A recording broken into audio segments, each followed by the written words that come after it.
On. Jason et Jean-Michel. Deux passionnés de truck. Ils ont une opinion sur tout. Ils aiment faire connaître l'envers de l'industrie. L'un, c'est la mécanique. L'autre, c'est le service à la clientèle. Truck On. Épisode numéro 2 du podcast Truck On qui est présenté par Pro Diesel Bellechasse Rive-Sud. Mon nom est Jason Quirion, merci d'être là. Salut Jean-Michel Pouliot. Salut Jason. Comment ça va? Ça va bien, on est vendredi, ça n'a pas chouette.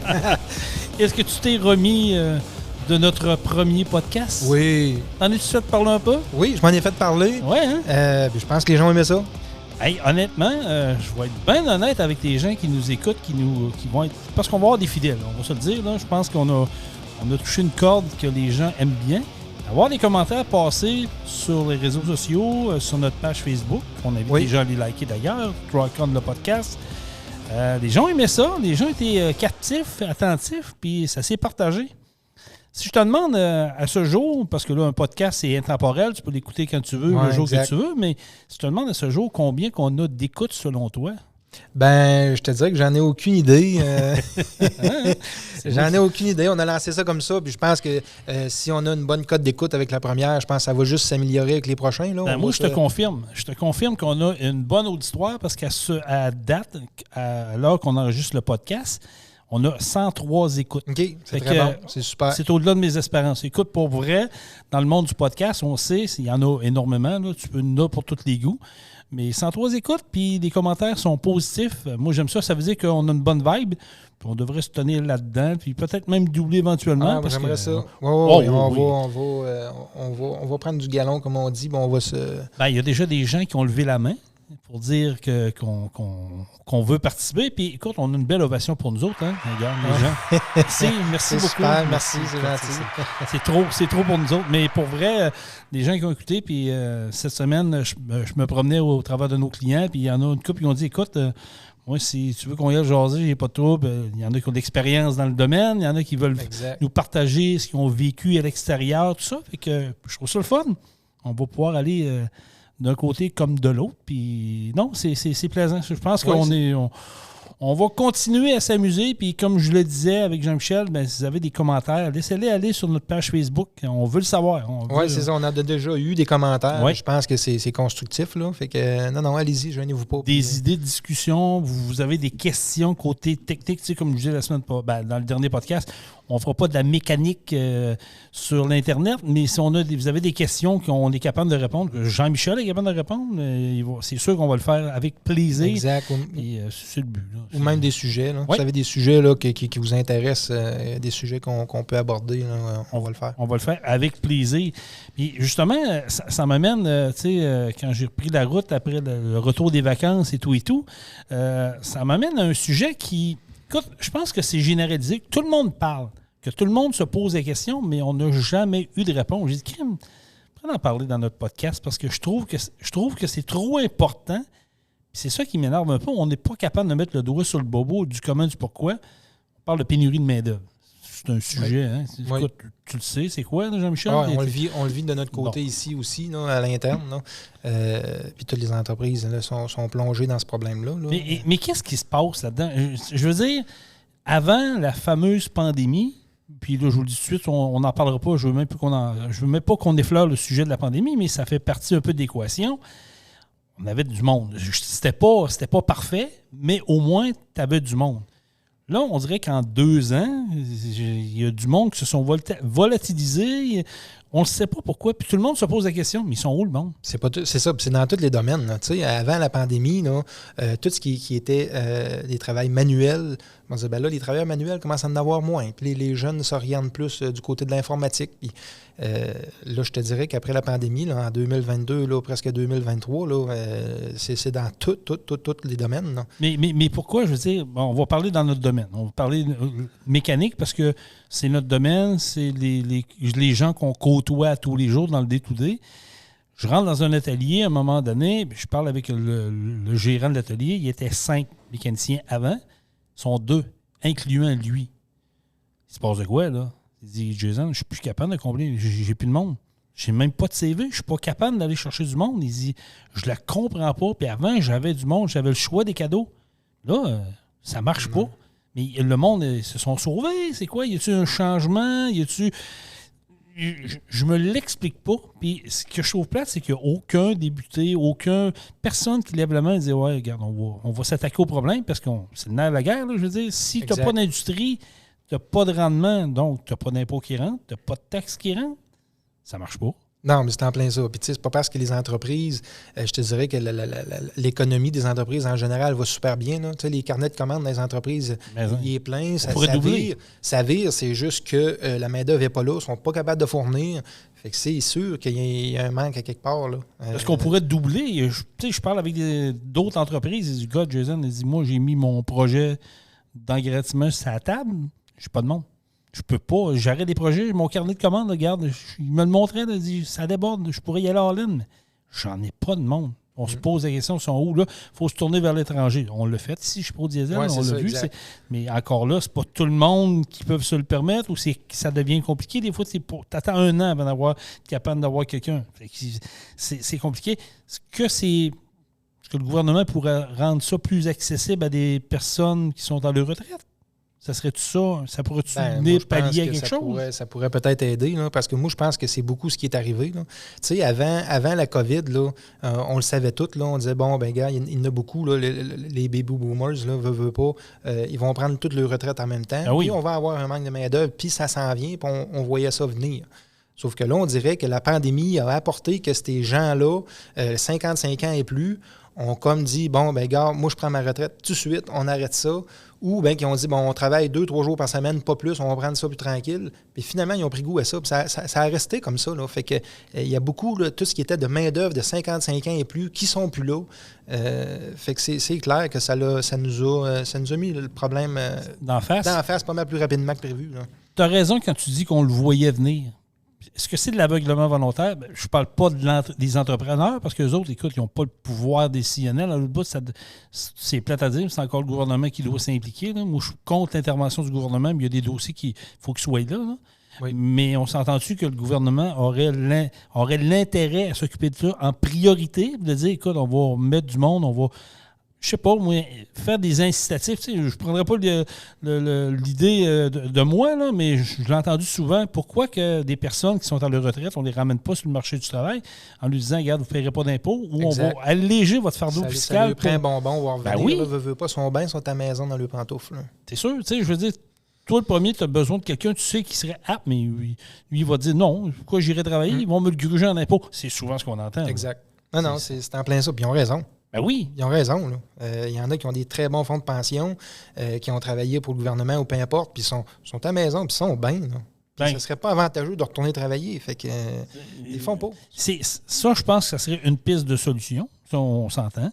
Peut-être qu'au niveau de la formation, certaines entreprises, peut-être investir plus, parce que j'ai l'impression des fois quand on engage quelqu'un à des places, on le pousse là.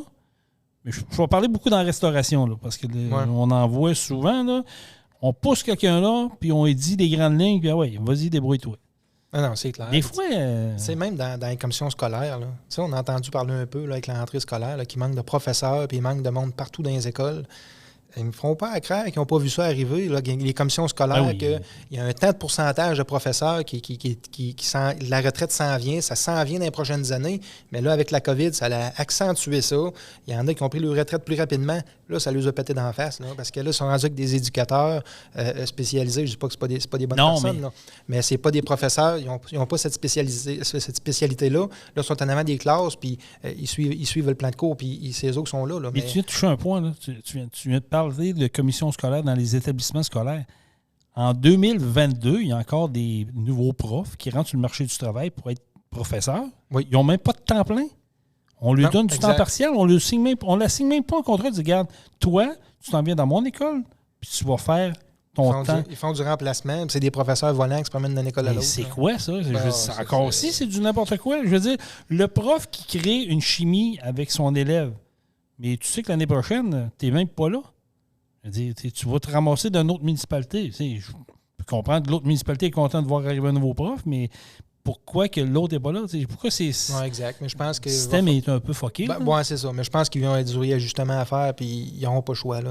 J'espère qu'ils sont présentement en train de travailler là-dessus parce que là, ça s'en va pas en s'améliorant. Je vais dire une affaire, c'est comme croire au Père Noël. Hey, avant de rentrer en enregistrement de notre podcast, Jean-Michel, on a été gâtés. On a reçu la belle visite de la mère à Karine Lapointe de la SSPT. Exact. Elle en avait parlé au tournoi de golf. Cette semaine, elle est passée, mais comme je suis sur la route, elle ne l'a pas laissé. Fait qu'elle est allée rendre visite à nos amis de Truck Stop Québec, à Benoît Terrien, qu'on salue, la gang de Truck Stop. Yes, salut. Elle est allée porter des biscuits de la SSPT. Là, Benoît, le connaissant, Benoît m'a pris une vidéo et une photo, il m'a envoyé ça. C'est regarde, Jason, ce qu'on a eu, mais ce matin, Jean-Michel, on a été gâtés. Oui, c'était notre tour. Fait que je la remercie beaucoup. Oui, merci beaucoup. Merci beaucoup. En passant, ils sont très bons. Oui. Puis inquiétez-vous pas, on les a pas gardés juste pour moi et Jean-Michel.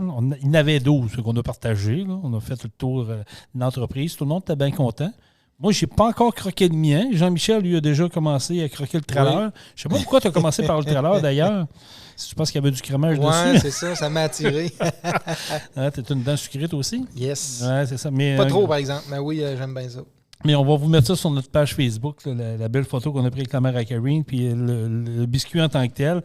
Fait que merci beaucoup. C'est vraiment apprécié. Puis, c'est une application du tournoi de golf. C'est une réussite. Puis on en parlait avec elle tantôt, quand elle est venue nous porter ça. Elle a dit, écoute, on est déjà en train de travailler pour 2023, puis il y a des gens qui ont levé la main. On dit, hey, comment ça, vous ne l'avez pas appelé? Ben, je pense que les gens ont vu le résultat sur les réseaux sociaux et se sont dit, ouais, on doit être là. Hein? Ça avait l'air d'être le fun. L'année prochaine, on va être là. Fait que, parce que oui, on vous moi. attend l'année prochaine. Ben oui, vous avez une entreprise, oui. Puis vous voulez vous impliquer. Là, c'est temps. Appelez Karine, écrivez à Karine, la SSPT, écrivez-nous, nous autres, sur Pro Diesel, puis on va prendre tout ça en note, puis doubler l'année prochaine. Cette année, on a ramassé 30 000. On peut ramasser 60 000 l'année prochaine.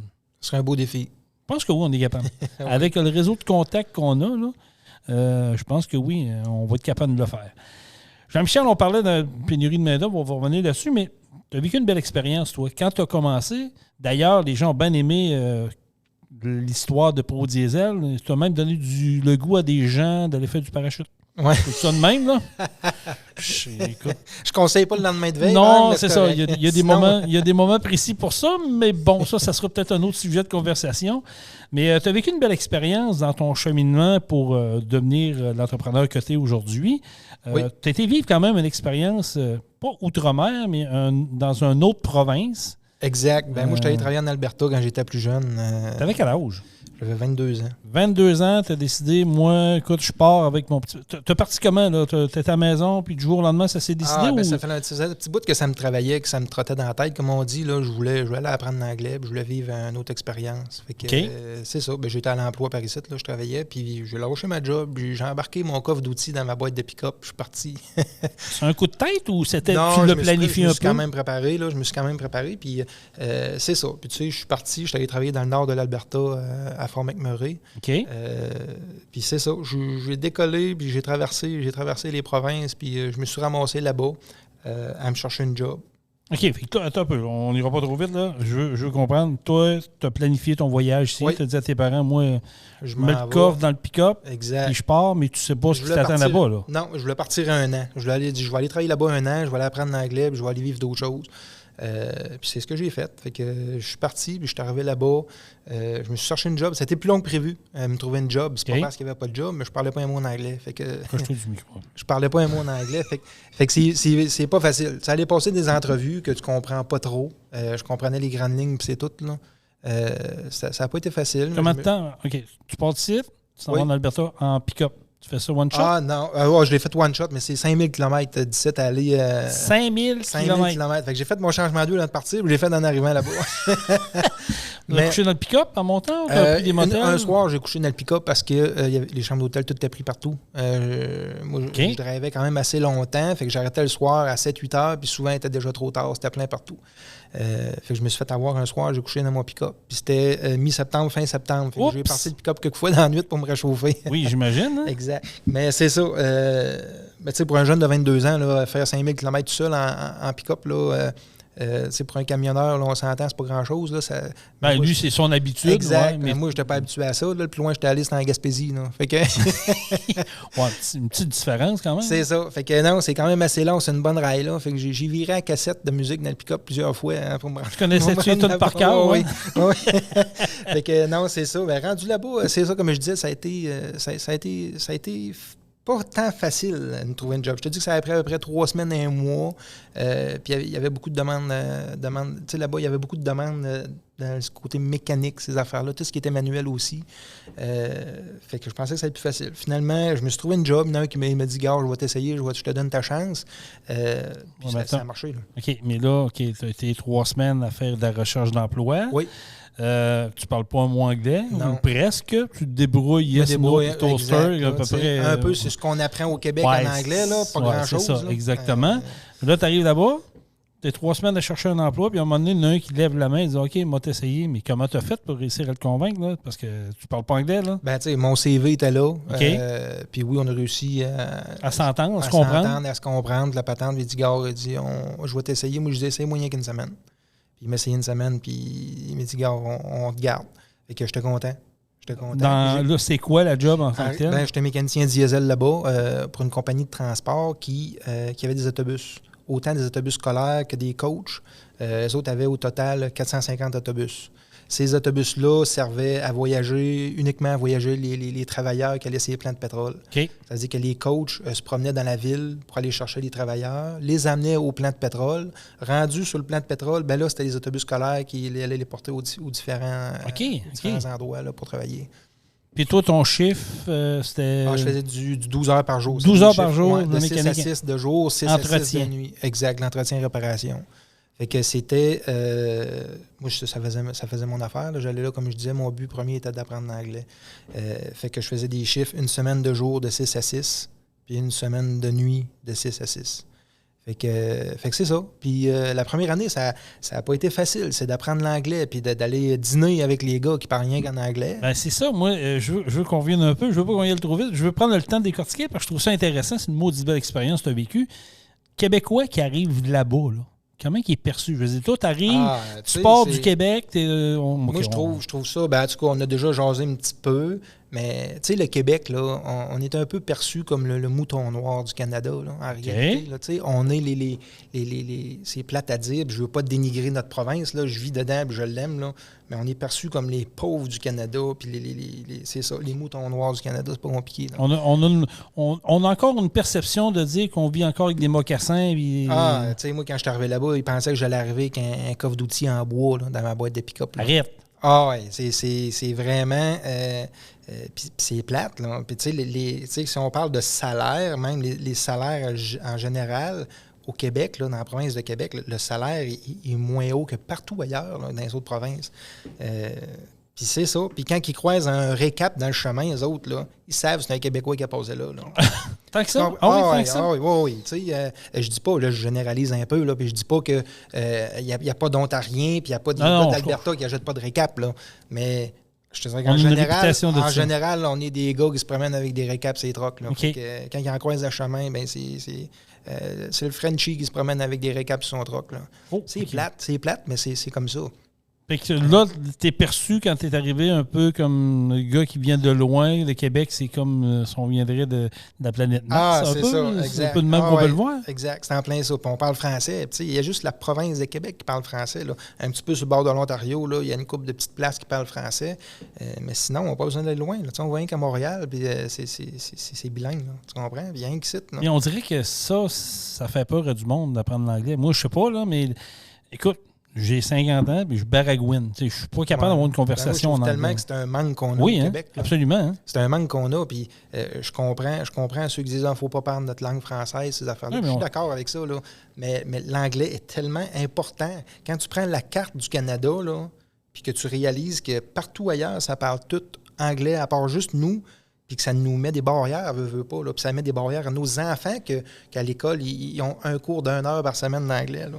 Ils apprennent rien, là. C'est pas compliqué, là. Ils apprennent rien. Surtout à l'époque qu'on est, je pense, c'est l'Internet, tout ça, si tu veux avoir débrouiller partout sur la Terre, sur la planète, on s'entend que l'anglais, c'est la langue quasiment première qui va te sortir de la marde. Là. Exact. Mais ça prendrait plus d'anglais que ça dans nos écoles. Il faudrait que ça commence en première année. Puis je sais qu'il y a des écoles qui le font. Oui. Qui le font. Mais moi, je pousserais pas mal plus que ça. Là.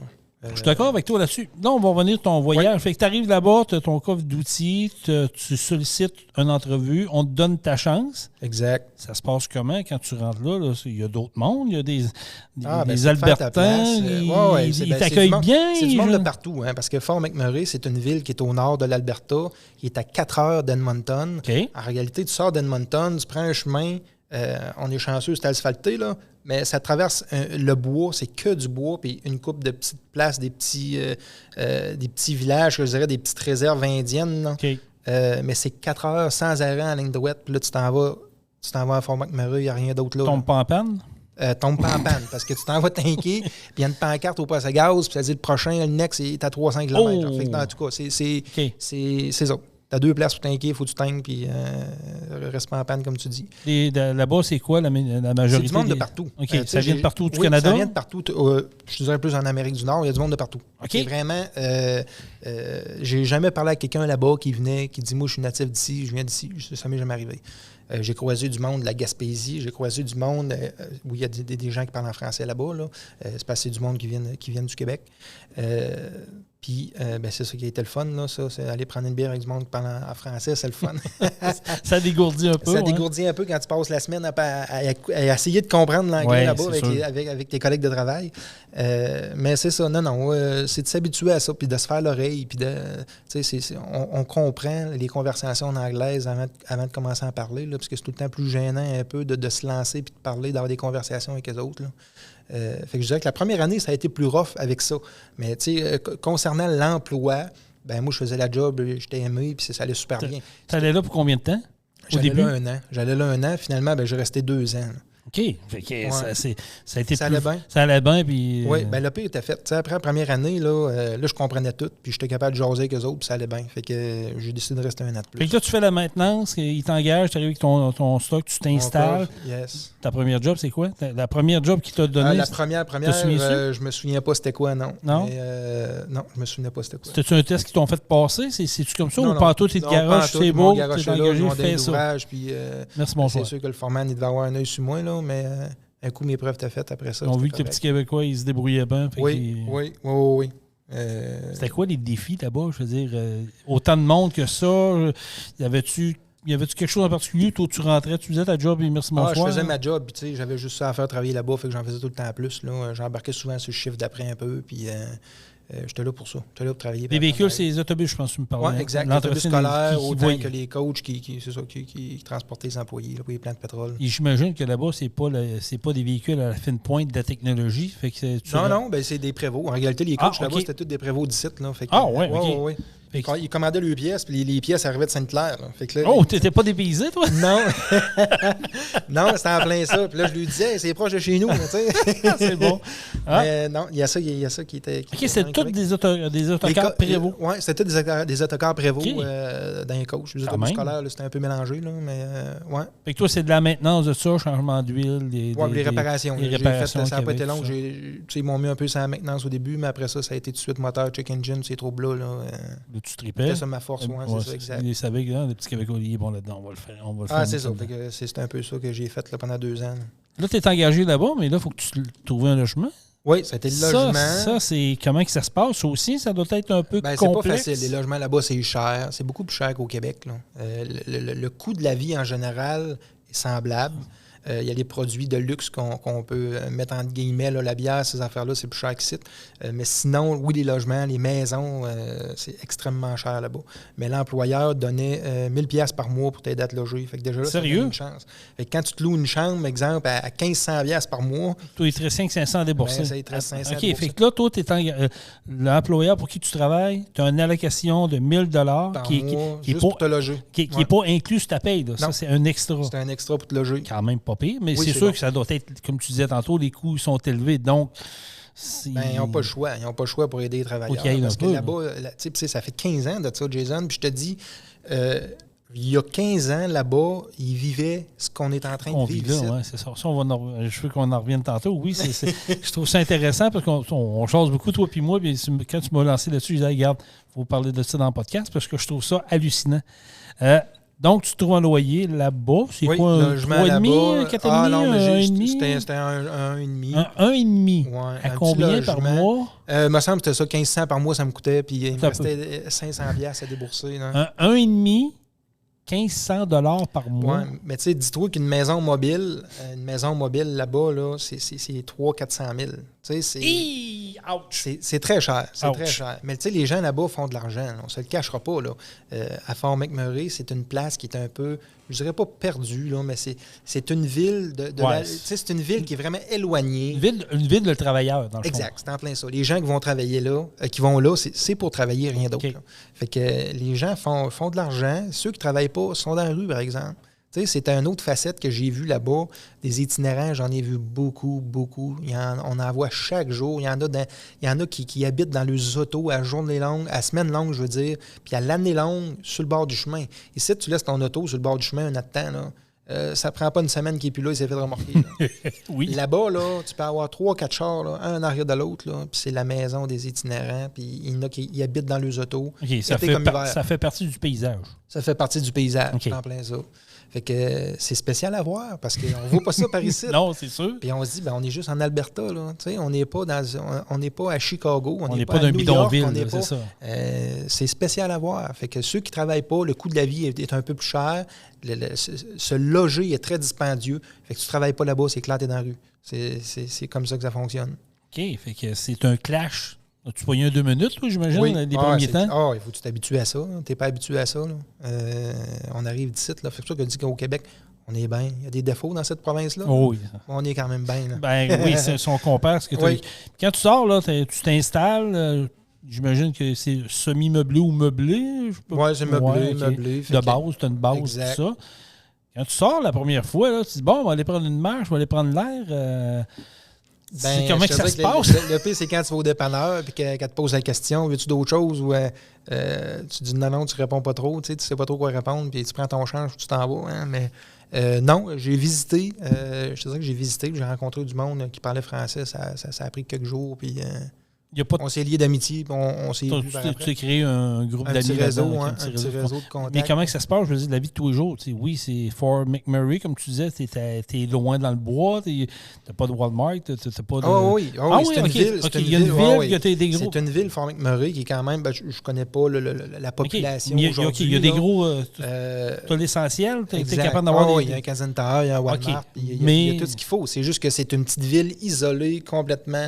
Loin de tout. Loin de tout. Fait que tu peux aller faire ton shopping, tu peux aller dépenser. Ça se passe là parce que si tu veux sortir pour aller magasiner ailleurs, il faut que tu fasses minimum 4 heures de route. C'est un pensez-y bien, ça. C'est un pensez-y bien. Fait que tu te contentes de ce qu'il y a là-bas. Là.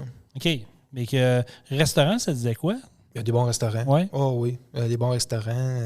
Il y a tout. Il manque de rien. Là. Quelqu'un qui peut aller habiter là, faire sa vie là, c'est possible. Fait que dans le fond, c'est quand même pas... Si je compare ça à Lévis, mettons, au niveau des commerces... Oui, on peut comparer ça à Lévis. Oui, ça a l'allure. On peut comparer ça à Lévis. Je dirais que c'est quand même une petite ville, mais qui a beaucoup d'habitants. Mais on peut comparer ça à Lévis, sauf complètement isolé. OK. Tu me parlais du coût de la vie qui est autrement... Bon, tu l'as dit tantôt, ça fait 15 ans que ça s'est passé quand même, mais en dedans de 15 ans, si on compare ça au Québec, là, toi, tu as vécu là, tu as dépensé un peu d'argent là, tu en as fait beaucoup. Oui. C'était le but de l'exercice d'aller là, faire des sous. Oui, puis apprendre l'anglais. Apprendre l'anglais, tout ça. Quand tu as sorti, je reviens à ce que je te disais tantôt, quand tu sors... y a-tu des coups de feu qui se tirent des fois? Oui, mais c'est arrivé une fois. Ouais, c'est arrivé une fois dans la nuit. Je veux que tu me comptes ça, parce que ça m'a comme il y avait un stationnement souterrain, pas loin d'où j'habitais. Okay. Puis mon auto était stationnée là, on s'entend, j'avais pas le choix de me parquer là. Puis peut-être 2 heures avant mon chiffre, moi j'entends un coup de feu dans le parking souterrain. Ouais, fait que, tu sais, comme un petit gars de Saint-Anselme qui entend ça. T'as-tu envie d'y retourner chercher ton char ou tu prends Non, l'autobus? c'est ça. Quand mon chiffre a commencé, un moment donné, il fallait que je me lève, je déjeune, puis je m'en aille travailler. Là. J'étais sur le nerf pas mal quand j'étais le temps d'aller dans mon auto. Il n'y avait pas de cadavre qui traînait. Non. Mais tu sais, c'est ça. C'est la vie là-bas. Puis, tu sais, il est déjà même arrivé dans un bar, c'est la piste de danse, qu'il y a un gars qui s'est tiré une balle d'un pied. Là. Il y avait je sais pas, j'espère qu'il était pas à jeun. Bravo, champion. Ben, il y avait un arme dans ses poches, puis il dansait, puis il s'est tiré une balle d'un pied. Pas de cap d'acier. J'étais pas là à ce moment-là. Là, mais tu t'es fait compter. Oui. Tu t'es fait compter là-bas. Belle expérience quand même, mais je veux dire, ça serait à refaire aujourd'hui, là, en 2022, OK, c'est pas la même époque. Ben, pas la même époque. Pas le même temps, on va dire. Le ferais-tu? Ferais-tu le même voyage? Je le ferais pas là, parce que là, veux pas, j'ai une famille. Oui, mais non, mais nonobstant, là, on oublie la famille, je veux dire. Je retombe à 20 ans, 22 ans. Tu referais ça? Oui, c'est une belle expérience, je ne le regrette pas pantoute. Tu leur recommandes des gens qui voudraient vivre l'expérience. Tu pourrais même l'aider peut-être à... Aller apprendre l'anglais, puis aller travailler ailleurs, puis aller connaître autre chose qu'ici, autre chose que le Québec. Là, ça nous fait voir d'autres choses, puis c'est de l'apprentissage. Puis... C'est quoi la grosse différence entre nous autres, au Québec, et l'Alberta? On est au Canada, les deux. Là. Tout tu l'as vécu, tu as été là 2 ans. Si tu compares, là, époque pour époque... C'est dur de comparer parce que Fort McMurray, c'est vraiment une classe à part de tout le monde en Alberta. Tu comprends? C'est vraiment une ville à part. Les travailleurs gagnent plus cher qu'ailleurs en général en Alberta. C'est du monde de partout. Tu sais, si tu vas travailler à Edmonton, ben, tu as des gens qui sont natifs de là puis ils viennent de là. Tandis que là-bas, c'est complètement différent. Fait que c'est un peu dur de comparer. Mais c'est vraiment du monde extérieur qui viennent nourrir. Là. Et je veux dire, il reste que tu as quand même vécu pendant 2 ans. Tu es revenu ici. Tu as quand même vu une différence... je te dirais, au niveau du statut, au niveau du rythme de vie, au niveau de tes finances, on en a parlé tantôt, il y a quand même, tu l'as dit même, ce qu'on vit là présentement, tu l'as vécu il y a 15 ans. Oui, c'est ça. Pour toi, c'est pas nouveau. Là. C'est ce que je disais, c'est que, tu sais, on vit présentement une pénurie de main-d'œuvre au Québec qui est généralisée, là, autant dans les restaurants que dans les usines, dans toutes les entreprises. Mais là-bas, à Fort McMurray, il y a 15 ans, c'était la même chose. Il y a des commerces, il y a des restaurants qui fermaient parce qu'il y avait un manque de main-d'œuvre. Puis même que le McDonald's, il offrait un salaire de 25$ de l'heure sur le chiffre de soir. Puis c'est il y a 15 ans. Pardon? Oui, 25$ de l'heure pour travailler au McDonald's sur un chiffre de Fort soir. McMurray. Exact. Puis c'est il y a 15 ans, là. Tu sais, c'est pas... fait que je serais curieux de voir aujourd'hui c'est quoi, là. Je serais curieux d'aller passer une semaine là-bas aujourd'hui, voir la main-d'œuvre. Ça se passe comment là-bas? Ils ont-tu encore de la misère? C'est-tu réglé? Les salaires ressemblent à quoi aujourd'hui, 15 ans après? Oui. Fait que je pense que ce qu'on vit aujourd'hui au Québec, c'est un peu ce qui s'est passé là-bas il y a 15 ans. On a de la misère avec la main-d'œuvre. Il y a des commerces qui sont obligés de fermer. On réduit la production un peu partout parce qu'on a de la misère avec la main-d'œuvre. Les salaires augmentent. Ça fait qu'on n'a pas le choix. Au Québec, les salaires sont en train d'augmenter à cause de la pénurie. Puis on est en train de, comme je disais, on est probablement en train de se réajuster un peu avec les autres provinces qui gagnent en général pas mal plus cher qu'au Québec. Là. Mais on est en retard, je veux dire. On parle de 15 ans, on est sûrement en retard. On ne l'a pas vu venir, on n'a pas été capable de voir ce qui s'est passé. Si toi, tu le savais un peu... C'est une vague qui s'en venait par ici. On ne le sait pas. Ça se passait là-bas. Puis comme je te dis, c'était un peu un micro... Je ne peux pas appeler ça un microclimat, non, là, mais c'était une place vraiment isolée, spéciale, qui fait que on peut-tu vraiment se fier là-dessus pour des stats, puis tout, je pense pas, mais... Mais comment qu'on explique qu'on est capable de donner au McDo un chiffre de soir à 25$ de l'heure il y a 15 ans? Oui. Puis ici, je regarde des fois, on se promène, je fais de la route, t'en fais autant que moi, là. Tu vois, c'est marqué, nous embauchons au McDo, départ de salaire 16,50$. Oui. Puis moi, ce que je comprends pas, c'est qu'ici, ils vont farmer le McDo à la place de donner 25$ à l'heure puis le faire virer le McDo. Ça, c'est une autre affaire. Tu sais, là-bas, il disait, bon, ben le trio, là, il se vend pas 10$ de plus qu'ici, là. Tu sais, il se vend peut-être 2-3$ de plus, mais en réalité, l'employé a un très bon salaire. Fait que... Puis le McDo vire, là. Tandis qu'ici, à la place de payer ça, ben là, ils ferment. Le service au volant est fermé. On est ouvert de 8 à 10 heures l'avant-midi, puis on est ouvert après ça de 2 heures à 5 heures, puis c'est terminé, là. Fait que c'est un clash vraiment, là. Oui. Oh oui, puis les salaires, comme je disais tantôt, les salaires augmentent, puis on est en train de se réajuster tant qu'à moi. Parce que tu avais des chiffres tantôt, là. Oui, mais tu sais, c'est mon opinion à moi, là. C'est ça, mais on jase. C'est le but du podcast, quand on regarde ça, là, moi, je regardais le salaire moyen au Québec, là, en 2022, on était autour de 55 000. Salaire moyen. Salaire moyen. Puis si on regarde en Alberta, ben c'est 67, 68.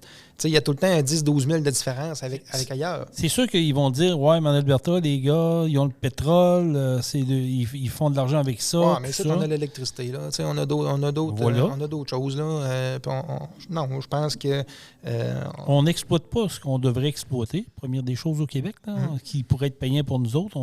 Tout est au nom maintenant, au nom de l'environnement, mais on focus trop là-dessus, puis on laisse l'essentiel. Mais en Alberta, le pétrole, là, s'il n'y aurait pas ça, ça irait pas bien. Mais il l'exploite. Il l'exploite bien, là. Oui, c'est sûr. C'est pas plus polluant en Alberta qu'ailleurs dans le monde, là. Non, ils l'exploitent. Puis tu sais, la province de l'Alberta, ils ont des surplus à tous les années. Là, ils font du cash. Là, ça ne cachera pas. Puis ils payent la péréquation de bien des places. Ben c'est ça. Mais tu sais, ils font de l'argent puis ils savent comment ça marche. Là.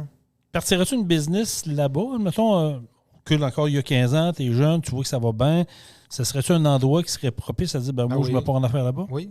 Moins compliqué aussi? Moins compliqué, je pense pas. Mais premièrement, il y a juste un impôt. Tu comprends? On a juste une taxe là-bas. Oui, c'est vrai. Déjà là, c'est un petit plus. Merci de me le rappeler. Rien que ça, c'est un petit plus. Puis le monde a de l'argent. Tu comprends? Le monde vit. Ça vit. Fait que... Il n'y a pas de jalousie là-bas. Là. Non, je pense que c'est. Je veux dire, le monde a de l'argent. Puis il y a des travailleurs font de l'argent. Le monde qui font 100 000 par année, là, c'est pas rare. Là. Fait que c'est ça. C'est différent un peu. Mais tu peux-tu faire une carrière, une vie complète là-bas? Ou... Ben, quand tu fait à Fort McMurray, je pense que oui, tu peux élever une famille là puis très bien t'établir puis passer ta vie là, si tu veux. Là. Mais la majorité des gens qui vont là... sont de passage. On s'en va là 2, 3, 4 ans faire un peu d'argent pour repartir. Ça revient un peu comme à l'époque, le monde qui allait en Alberta pour travailler sa construction ou même ramasser des tomates, je pense. Puis il y avait dans d'autres provinces où c'était payant, tu allais faire un coup vite, puis après ça, tu revenais. Ça ressemble un peu à ça. Ça ressemble un peu à ça. C'est en plein ça. Et c'est une belle expérience. Oui, c'est une belle expérience. Je le regrette pas. Parce que toi, tu as pris beaucoup d'expérience, tu as connu... J'ai appris l'anglais, j'ai pris de l'expérience, j'ai vu d'autres choses. C'était un peu ça le but de tout ça. As-tu gardé des contacts avec des gens là-bas? Non, pas tant. Un petit peu, là, on se parle de temps en temps, mais pas plus. Là. Avec des réseaux sociaux. Oui, c'est ça, c'est en plein ça. Mais j'ai pas revu de chum que je m'étais fait là-bas. Là. Du cursal de Pro Diesel à Fort McMurray? C'est un peu trop loin. Non, mais c'est un avion, voyage. Oui, c'est ça. On allait faire de la représentation là-bas. Mais non, je trouve ça le fun que tu parles parce que ça rouvre un peu les yeux à des gens. Souvent, puis moi, c'est ce que je reproche au Québec. Puis c'est une culture qu'on dirait qu'on ne veut pas développer, mais d'aller à l'extérieur, voir ce qui se passe, puis ramener un peu. Je pense que toi, ça t'a aidé beaucoup dans le développement de ton entreprise. Ce que tu as vécu comme expérience là-bas, c'est sûr que ça doit aider. Oui, ça l'aide. Il y a du cheminement personnel à travers de ça aussi. Il y a des affaires que moi, je voulais faire, que je voulais améliorer personnellement, puis que je suis allé chercher là. Fait que c'est un peu ça. C'est bon, c'est une belle expérience. Puis que ce soit là, que ce soit ailleurs. Oui, non, c'est ça. Toi, ça a été là, il y en a d'autres qui étaient là, mais ça peut être n'importe où. Là. Ben, oui, moi, comme je te dis, il faut ouvrir nos horizons, puis c'est un peu ce que je déplore. On a une technologie, on est capable de voir ce qui se passe ailleurs dans le monde. Allez-y, vous êtes jeunes, là, allez faire un peu d'expérience, puis revenez ici, puis je pense que ça va aider. Je pense que ça va aider à... Je sais pas, à gauler, à développer un peu l'esprit. Oui, mais là, on manque de main-d'œuvre. C'est pas le temps des je comprends. Je savais que tu allais aller là, je te voyais à la face. Là. Non, mais dans le sens où peut-être d'aller prendre l'expérience, puis, tu sais, se faire mettre un peu, faire brasser, puis revenir et dire, OK, c'est vrai qu'on est ici, on pourrait peut-être investir, puis s'investir, puis de ne pas avoir peur de foncer, en réalité. Oui, c'est ça. Non, il ne faut pas avoir peur de tu sais, ce qui nous arrête dans la vie, c'est la peur, en réalité. Hein? C'est comme juste ça qui nous break. Hein? Oui, c'est ça. c'est rien que ça qui nous ralentit. Puis dans toutes les sphères de notre vie, c'est tout le temps la peur, puis la peur de l'inconnu. Mais si tu passes par-dessus ça, il n'y a rien qui t'arrête. Tu as tellement raison. Je pense que c'est le break numéro 1 à la majorité de l'être humain. Oui, c'est la peur qui nous gère. C'est pas compliqué. Il y en a qui ont des gros projets. Ouais, mais là, si je fais ça, j'ai peur de ça. C'est un coup que ça s'est passé après ça. Exact, un coup que ça s'est passé, il n'y a rien qui t'arrête. Parce que, je reviens à ton début. Tu as décidé ça comment que tu en allais là? C'est-tu un soir, à un moment donné, tu étais assis avec des chums, tu dis, bon, ça se passe ou ça cheminait? Ça a cheminé. Ça a cheminé longtemps. C'est quand même pas une petite décision. Là, j'avais quand même une maison aussi pareil. Là. Fait que non, c'est du cheminement. Puis à un moment donné, j'ai dit, bon, mais là, j'y vais. C'est là où jamais. J'avais pas de blonde, pas d'enfant, pas d'attachement en réalité à part la maison. Fait que... Penses-tu que ça t'a aidé dans ce que tu es devenu aujourd'hui? Ça peut. Je sais pas. Ben, je peux pas dire que c'est la nuit, là. Tu comprends? C'est sûr, ça n'a pas nuit.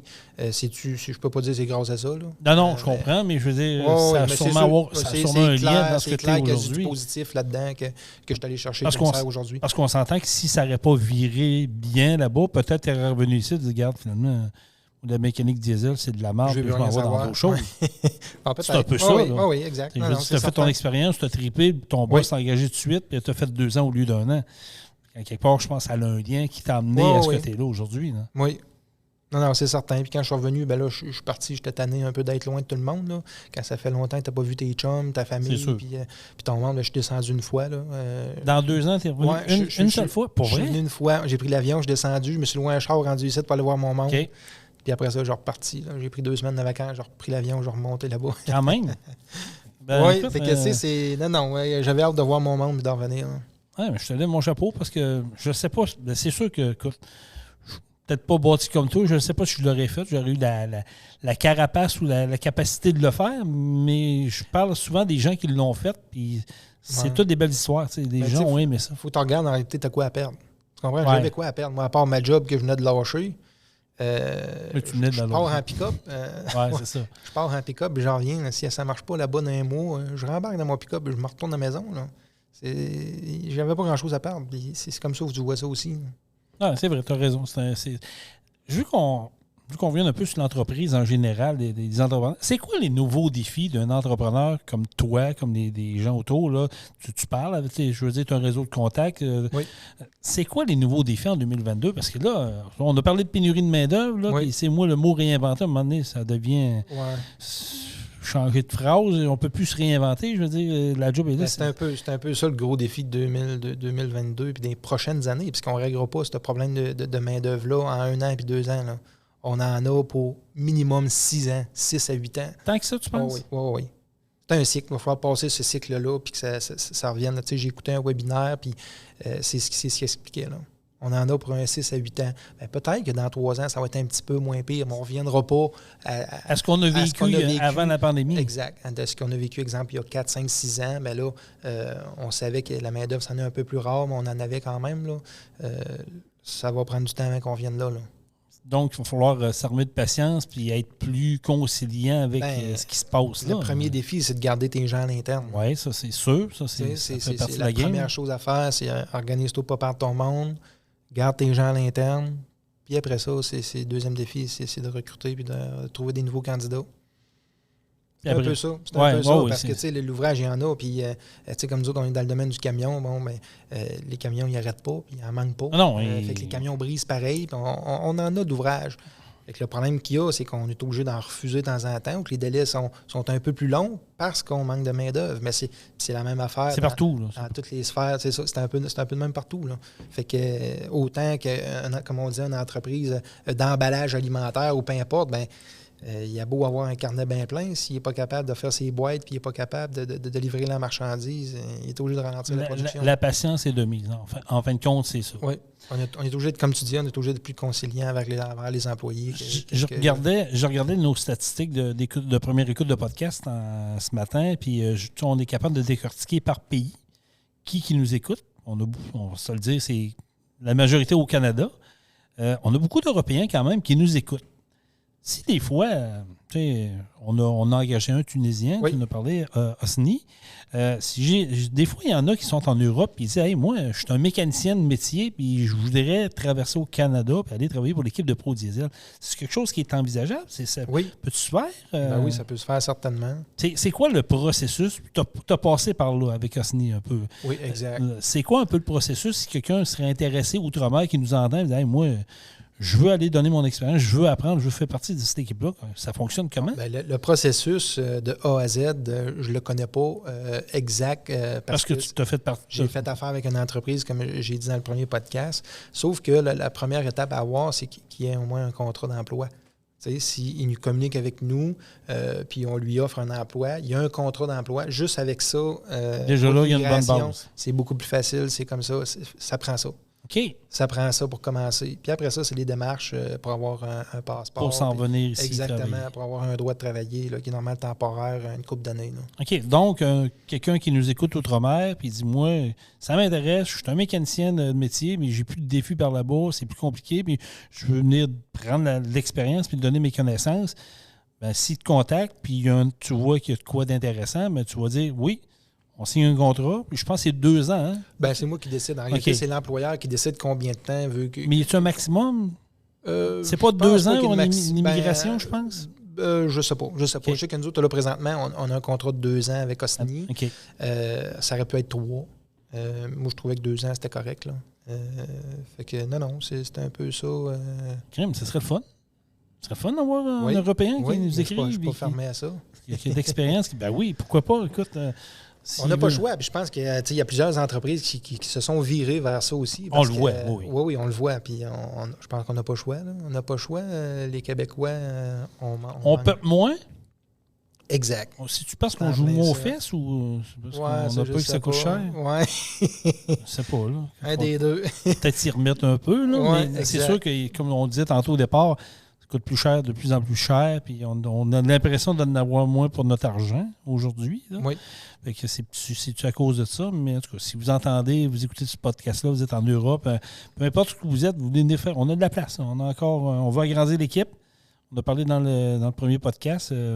Jean-Michel a des projets, agrandissement, tout ça. Fait que ça serait le fun Puis d'avoir. Si c'est quelqu'un du Québec, ça fait aussi. Ah, ben oui. Si on parle d'outre-mer, mais oui, si vous êtes peu importe, vous êtes à Montréal, vous dites, hey, moi je déménage à la Rive-Sud, à Lévis. Puis exact. On a des postes disponibles, puis on va vous accueillir à bras ouverts. Exactement. Écoute, on a fait pas mal le tour de nos sujets. Je trouve que ça a bien passé quand même. As-tu des choses à rajouter, toi, de ton côté? Ce qui s'en vient, ben, on va en parler. Oui, on va avoir des invités. Là. D'après moi, le prochain podcast, on va être capable d'avoir un invité. Moi, j'ai l'impression ici. Que la semaine prochaine, on va avoir un invité. Ouais. On ne vous dira pas qui tout de suite. Non. Je pense qu'on va y aller. Oui, exact. Je pense qu'on va y aller comme ça. Mais c'est ça. Je pense que ça va être le fun. Là. On va s'organiser pour peut-être aux deux podcasts avoir un invité. De parler un peu de tout, l'industrie du camionnage, comme on dit, de la mécanique. On va parler de développement économique. Je sais que, comme je disais tantôt, il y a des gens qui ont levé la main et ont dit hey, moi, ça m'intéresse, je vais aller jaser. Fait que, on va rajouter nos micros, on va se setuper, puis il n'y a pas de trouble avec ça. Ça va être vraiment le fun. Je vous invite à aller consulter notre page Facebook, Truck On le podcast. Allez liker, allez vous abonner parce qu'on va partager nos podcasts là-dessus. Sur la page de Pro Diesel également, Facebook de Pro Diesel, on est là. Nos pages personnelles, la Jean-Michel, la Jason, faites-nous des demandes d'amis. D'habitude, on ne dit pas non, à moins que ce soit des noms bizarres. Là. Mais sinon... On décline ou du monde qui nous demande 1000 pièces, ça c'est d'autres choses. Là. Mais pour le reste, allez vous abonner, continuez à partager les écoutes au maximum. Ça, c'est le fun de voir qu'il y a un repartage d'événements de nos écoutes. Puis, comme on a dit tantôt, si vous avez des commentaires, des suggestions, n'importe quoi, on est ouvert. On va parler de vous. On va vous inviter si vous venez vous asseoir, jaser avec nous autres, pas de trouble. Ça va nous faire plaisir. Puis, c'est pas mal ça, hein, je te dirais. Là. Yes. On va vous souhaiter un beau week-end. Yes. Amusez-vous bien, partagez là, puis comme on dit, Truck On la gang. Truck On. Vous avez aimé le podcast? Partagez-le et abonnez-vous à notre page Facebook. Truck On. On vous en prépare un autre. Truck On, la gang!